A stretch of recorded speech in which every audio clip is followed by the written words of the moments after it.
As India's COVID-19 caseload surpassed the 1 crore mark, Congress leader Rahul Gandhi on Saturday alleged that the unplanned lockdown did not manage to win the battle in 21 days, as the PM claimed, but it destroyed millions of lives in the country. India's COVID-19 caseload surpassed the 1 crore mark on Saturday, adding 10 lakh cases in nearly a month, while the total number of recoveries surged to 95.50 lakh according to the Union Health Ministry's data.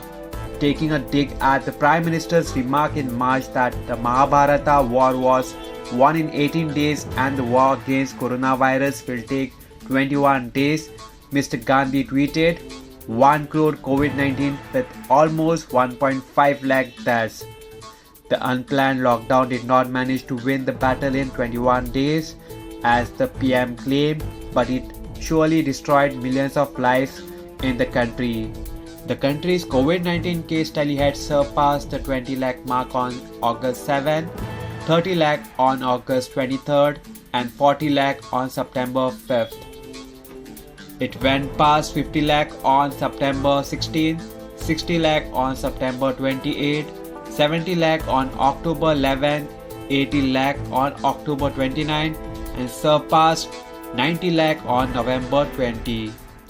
The Health Ministry's data, updated at 8 am on Saturday, showed that the total number of cases mounted to 1 crore 4,599 and the number of deaths reached 1,45,136, with the virus claiming 347 more lives in a span of 24 hours.